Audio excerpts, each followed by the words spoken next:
Welcome everybody to the 8th lecture of digital communication. In today's lecture we will talk about probability of error. Basically we'll understand how to derive the probability of error over an additive wide Gaussian noise channel.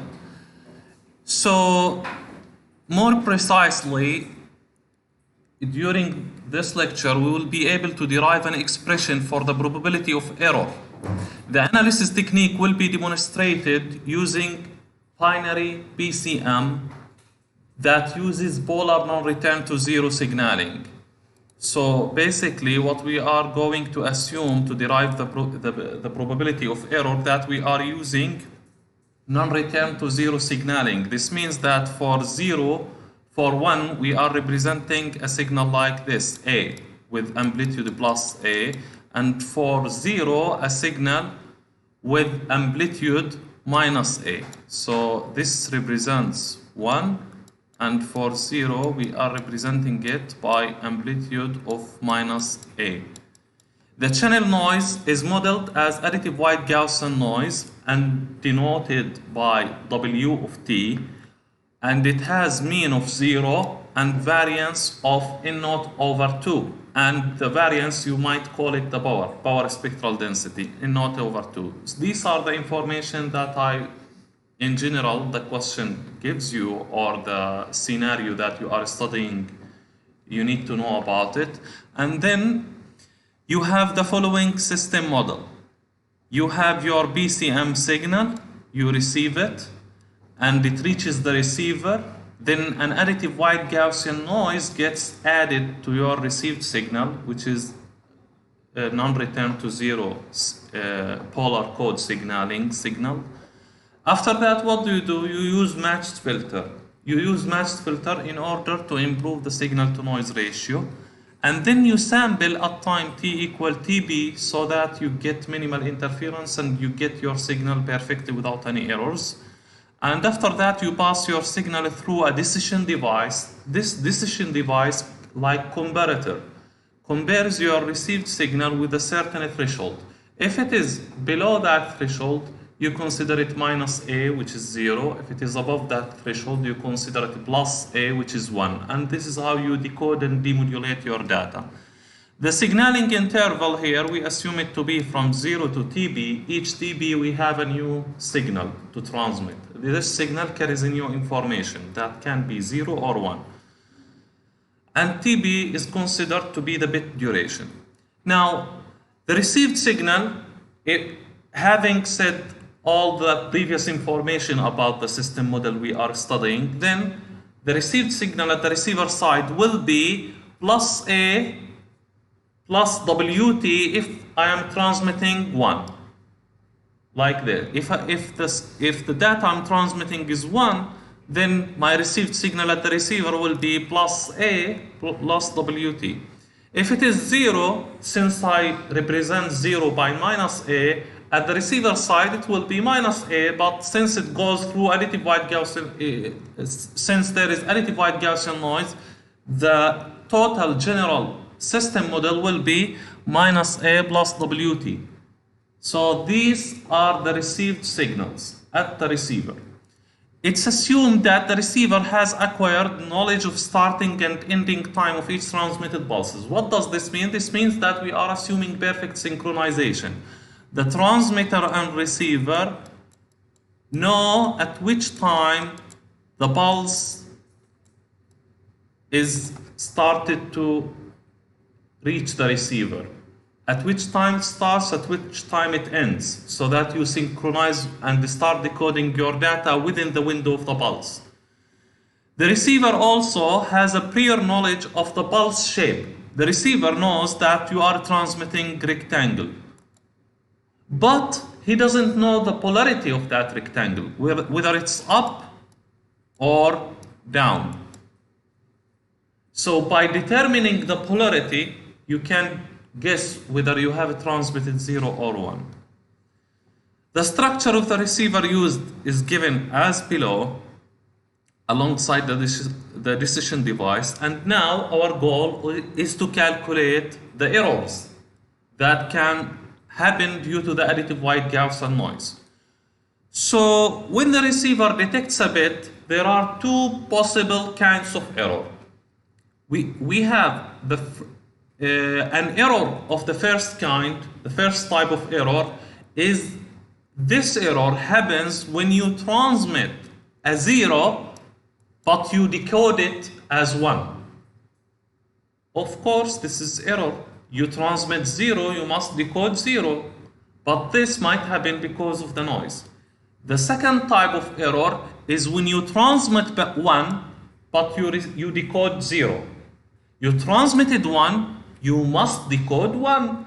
But if you have severe noise, too much noise, your system might not be able to determine exactly what you transmitted, and therefore it can make a wrong decision. Like instead of deciding 1, 1, it decides that 1 is 0, which is wrong. So basically, we want to understand this case, how to calculate the error due to this case, keeping in mind that you are transmitting over a Gaussian channel. And we need then to calculate the error due to this case and then average them. Plus over 2. Average these errors gives us the total error. Simply like this. So our first goal is to calculate the error due to this, based on this system model. So let's start. To determine the average probability of error, each of the above two situations, the previous ones, these situations, will be considered separately. If a symbol 0 was sent, then the received signal is given as follows: x of t minus a plus w of t. If symbol 1 was sent, then the received signal is given as below. Everyone understands this, everyone agrees on that. Follow up with me. Now we received them at the receiver here. Yes, everybody with me? This PCM can be plus A or minus A. And then we have what? We have additive white Gaussian noise W. After that, we passes this to matched filter. The matched filter, after it passes the matched filter, what will happen? The matched filter integrates somehow. It takes your received signal and integrate it over the period of TB, over the period of 1 bit, and divide it by TB, which means you take the average.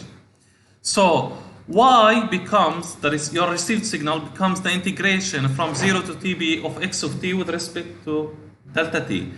Now, substitute instead of x of t its value. Here x of t, when you transmit 0, it's this, minus a plus w of t. This is what you get. The integration of minus a remains minus a. You get it here alone. And then you go and integrate what? W of t.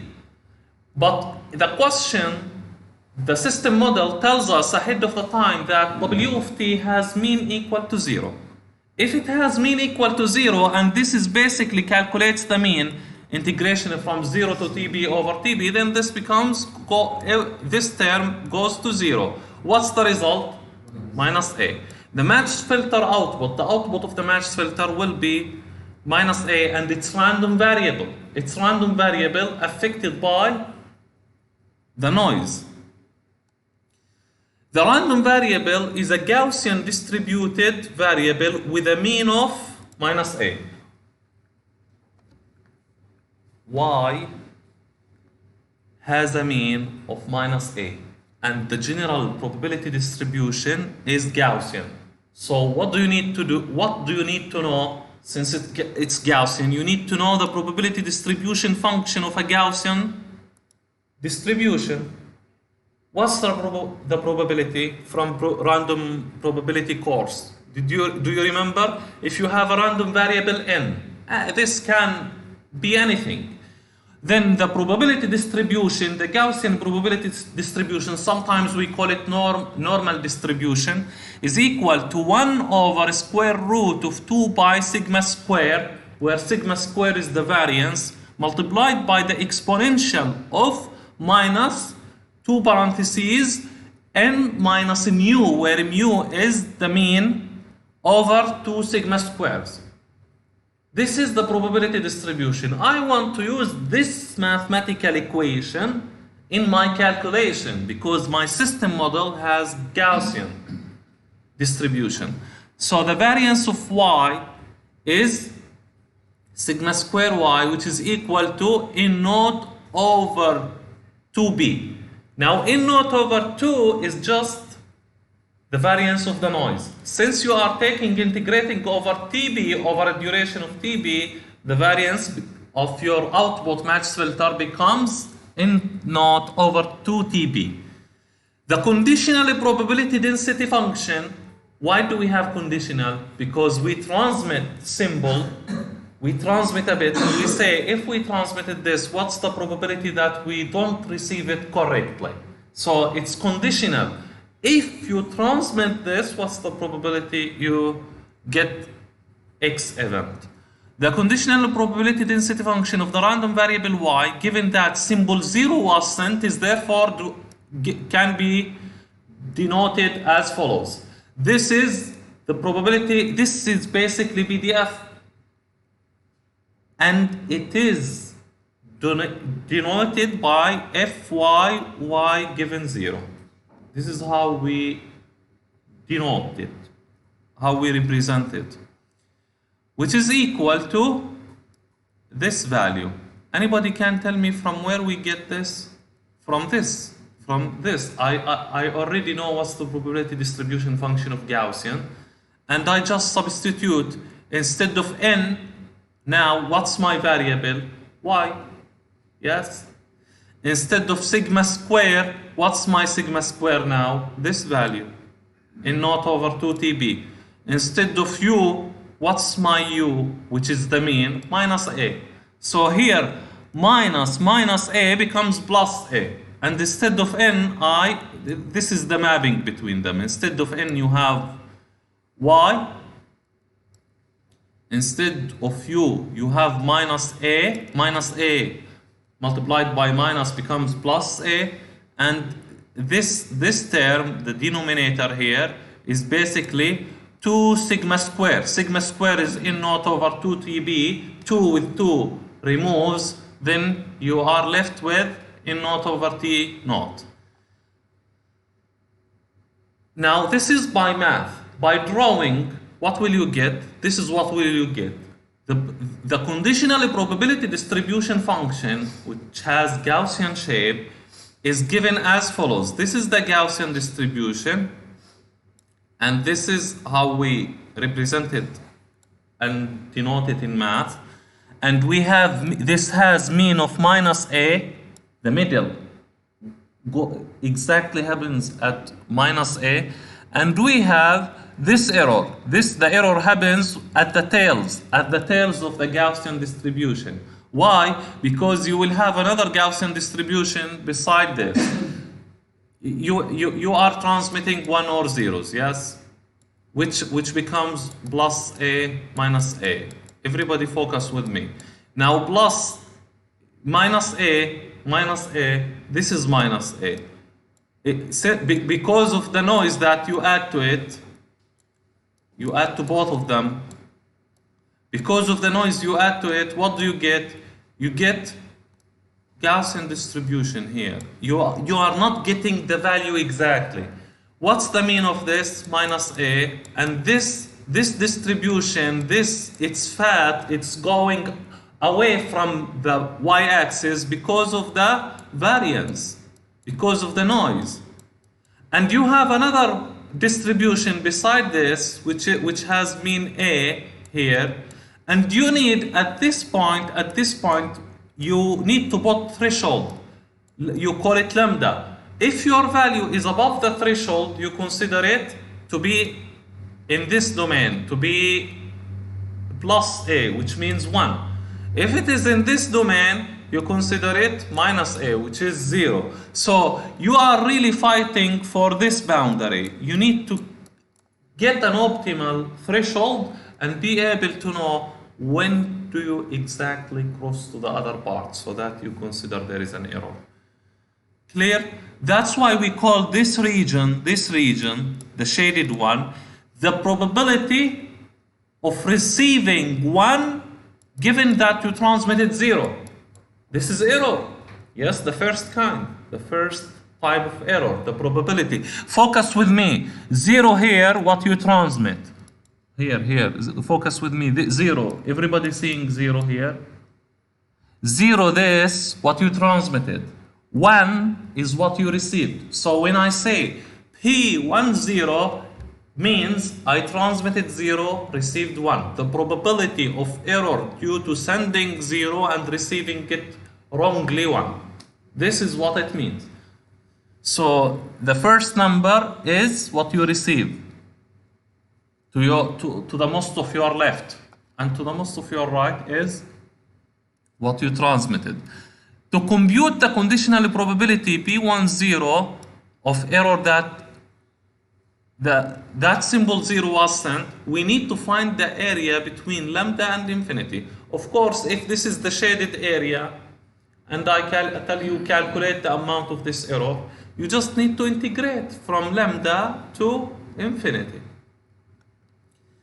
In mathematical notation, what do you do when you want to calculate B10? B10 is actually equal to probability that y greater than lambda. This is the probability that y is the function, greater than lambda, this region. If from lambda to infinity, the probability of y greater than lambda, given that your symbol was 0, because here minus a. If you are calculating the error for 1, this means that you are transmitting 0, and vice versa. B10 becomes this, the probability this becomes integration of the PDF of y. The PDF of y is fy of y given 0 dy. And this, what's the PDF of f? Gaussian. I already found it here. You just put this value, this whole value here. And you need to integrate it. So this is constant, you take it out. And now you integrate it from lambda to infinity, to the exponential of minus y plus a, everything between two parentheses, square over n naught over tb. Now anybody can integrate this to me? Now any mathematician here? Anybody can find a closed form expression for this integration, the ones who are good in calculus. Anybody can integrate this function? No way you can calculate it. It has no solution. It has no solution. If you are able to integrate it, then you will become second Einstein or this. This function is unintegrable. You cannot integrate it. Why? Because it has e to power something square. And that something square, there is nothing. For example, if I tell you integrate this, integrate x minus this, you can easily integrate it because the derivative of this beside is here. You can easily by parts. But if I tell you integrate this, you cannot integrate it. No, you cannot integrate it. It has no solution. That's why this whole, if a function has no integration, you cannot integrate it in closed form. What do? You calculate it numerically using MATLAB software programs. At this point, what's the value of the integration? At this point, you can calculate it at a point, but you cannot calculate it in general and get closed form expression. So what do? We define this whole function that you cannot integrate. We define it as ERFC, complementary error function. To facilitate things and make things easy on us, we just give it a name and we call it complementary error function. The ones who are working on antenna number modulation with me in their projects, you use this in your report, in your paper, to derive the probability error of your system. This is from where it came, from the Gaussian distribution. And this is what it means. Especially the ones who are doing their projects, they will need this at a point. They need to derive. They need not only to get their results by simulations, but also by mathematical analysis. They must show that both are matching, both are agreeing, so that you validate your results. Whatever you get from the software is the same as what you get from your analysis. So here, suppose that let's define the error complementary function of z equal to 2 over square root of pi, the integration of lambda from lambda to infinity for e to minus z square delta z. It's known, this function, we call it complementary error function, which can be solved by numerical integration methods only, which you can find them actually in the softwares. So let z here in that function equal to this, y plus a over square root in naught over tb, so that we can put this in the form of ERFC. So when you put, then dy becomes square root of n naught over tb dz, and p10 became as follows. So this is the new shape of p10 after you make the substitution. So this, everybody with me, this function is exactly like this. Everybody can see this. This integration from this value to infinity e to minus z square is similar to this, but instead of that we are putting lambda here. And this is z. This is z square. So here what? We have instead, we have this value. Actually, this becomes here too, and this, we put lambda here. So it becomes, in terms of complementary error function becomes, the final expression becomes as follows. The probability that you transmit 0, but you receive it 1 has this formula. Half ERFC parentheses a plus lambda over square root of n naught over tb. By using the same procedure, now we have finished P10, transmitting 0, receiving 1. Now the other type of error, transmitting 1, receiving 0. What will happen? We use the same previous procedure. If symbol 1 is transmitted, then the conditional probability density function of y, given that symbol 1 was sent, is from where this is coming from the PDF of the Gaussian noise. All what you need to do is to change its mean and its variance. The mean here, the mean becomes a, because you are transmitting 1 now.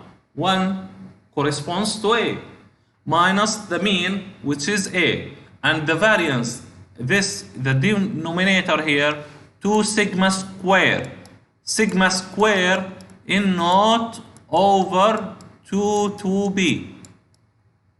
Multiplied by 2, because I have 2 here, 2 with 2 goes, then I will left with in naught over tb, which is plotted in the next slide. This function, it has this plot. You have mean of a for the Gaussian distribution, and the probability that you transmit 1 but receive 0 is this. It's the integration from minus infinity to lambda for this function. Let's see it. It's this, the integration of minus infinity to lambda for the probability distribution function, which is this. Substitute its value, which is given here. This is the value of the probability that the Gaussian conditional probability, given that you transmitted 1. Just put that function inside the integration. This is constant. You take it out of the integration and you are left with lambda integration from lambda to infinity of the exponential function. Is that clear? You have to train yourself for that and understand it. Why is it like that? And how to derive it in general. So the probability that you transmit 0 and receive 1 becomes half ERFC of A minus lambda over square root of N naught over TB. Now I calculated this, and also previously I calculated this. What's this? The probability that you transmit 0 but receive 1. This is the probability that you transmit 0 but you receive. This is transmit 1, receive 0. This is transmit 0, receive 1. These are the two types of errors I have. What's the total error? Their average. This plus this over 2. Why is it like this? Because the probability of transmitting 0 or 1 is the same. Half-half.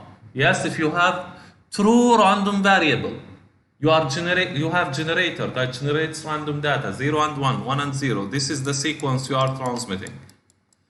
What's the probability that ones show? What's the probability that you have 1 or you generate 1 or you transmit 1? Half. Because you only have 0 or 1. What's the probability that you will get 0? Half. 1 over their number, 2. The probability of 1, half, because 1 over 2. If two events have the same probability of occurrence, then their average is their sum over their number. If the probability is not, then you cannot. Like for example, if you have 3 subjects and one of the subjects out of 200 and the others out of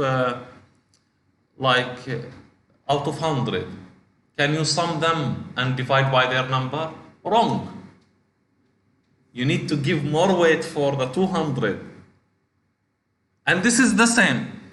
That's why we generalize it. If the probability is the same, it's the sum over their average. If the probability is not the same, we use this formula. P0, P10 plus P1, P01. The probability that you transmit 0, the probability that you transmit 0 but you receive 1, the probability you transmit 1, the probability that you transmit 1 but you receive 0. You substitute their values and you get the final expression here. We just summed them. I already obtained them in the previous slides.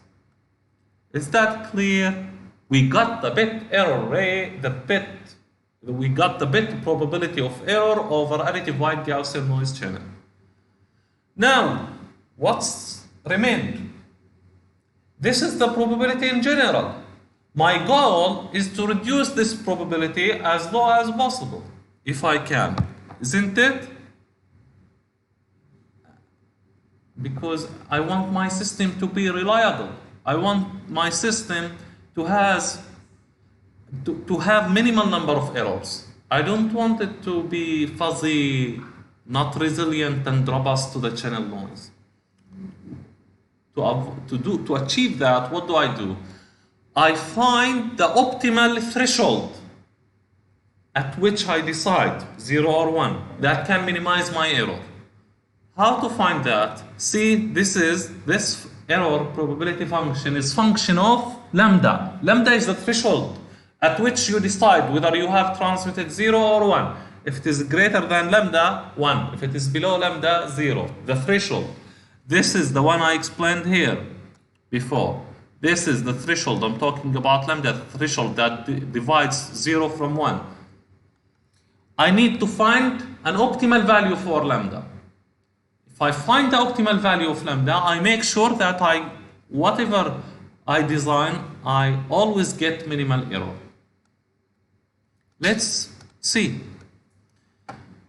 So you derive your error formula with respect to lambda and equate it with 0. This is optimization. So when you derive this, you need to keep in mind that the derivative of the ERFC, the complementary error function, with respect to u is this. Because ERFC was the integration of this. If you derive it, becomes without integration, simply as it. If we apply the previous rule to probability of error, PE, then we may have the following equations. You get this equation. what do we get? We just remove the integration here, since we derive with respect to E. We didn't put ERFC, we just removed ERFC, and when you derive the integration, you just remove the integration, yes? By solving the previous equation, you just take this to this side, minus with minus removes, you get this formula. You get that the probability of sending 0 over the probability of sending 1 is equal to this ratio, exponential over exponential. Now what's the value of this exponential, this over exponential? This exponential in the numerator, this is in the denominator. You can take it up. So it becomes plus instead of minus. And since all of this side has square, they have the same denominator, you can sum. Since there is minus here and plus here, you get at the end this e to lambda square.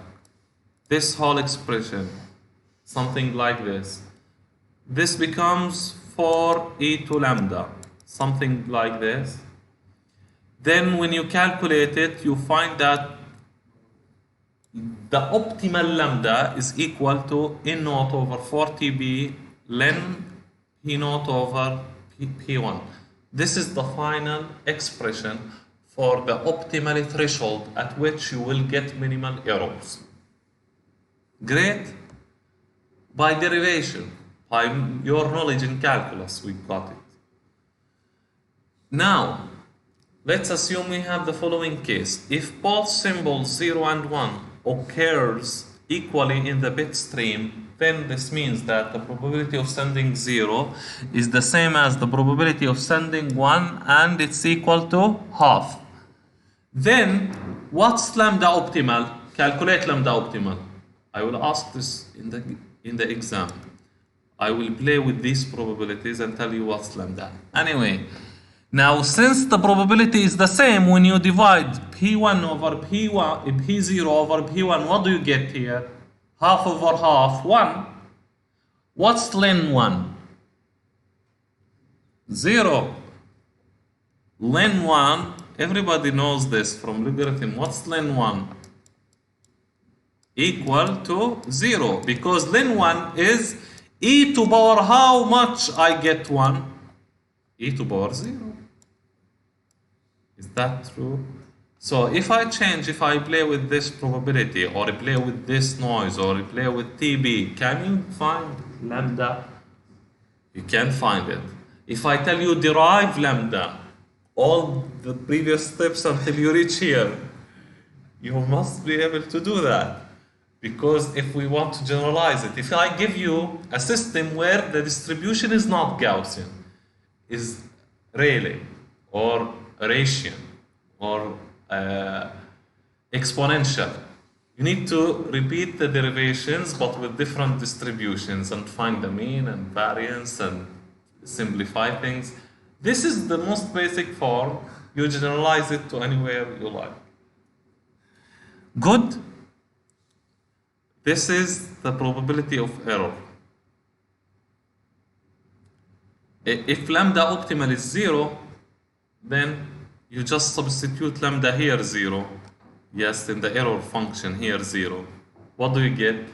I want to find the error probability. Substitute 0 becomes just A over this, A over this. Then you can sum them and you get B0. B0 and B1, they are actually the same half. So you get their summation, which is equal to this value.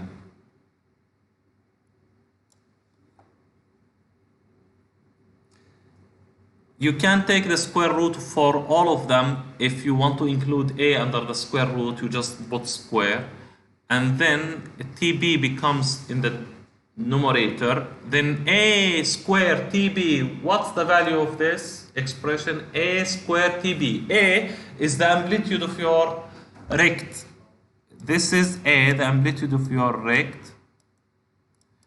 square becomes power, multiplied by the duration becomes power multiplied by time, energy. This becomes the energy of the bit, EB. This is a new expression. If I tell you calculate EB, you just take the pulse, square it, then divide by the duration. You get the energy. If I give you the energy and tell you what's the amplitude of that pulse, you must be able. Is that understood? Okay. Now I tell you plot the error probability. The error probability versus AB over N naught. This is in the x-axis and this is in the y-axis. You get this curve. As you can see, as we increase EB over N naught, what does this mean? EB over N naught increases means the noise decreases or the amplitude of your signal increases. The error of the probability of error decreases exponentially. So you have which one is much better?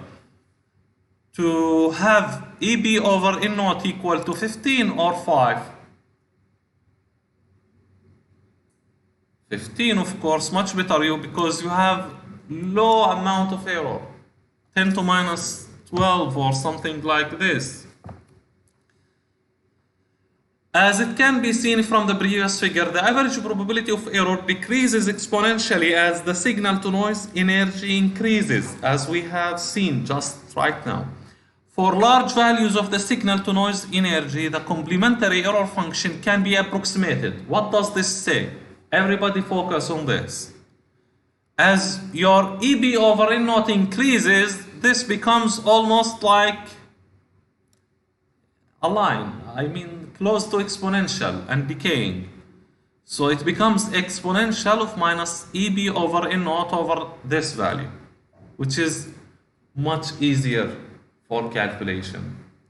So this is basically how to calculate the error probability over an additive wide Gaussian noise channel, considering the fact you are using polar non-return to zero signaling. If I change the signaling, the whole derivation will change. If I tell you return to zero, non-return to zero, because the probability will change, the amplitude will change, the duration will change, TB. So be careful and try to study this case and understand it very well so that you can generalize it for any case. That's what I wanted to explain in this lecture, and thank you very much for your attention.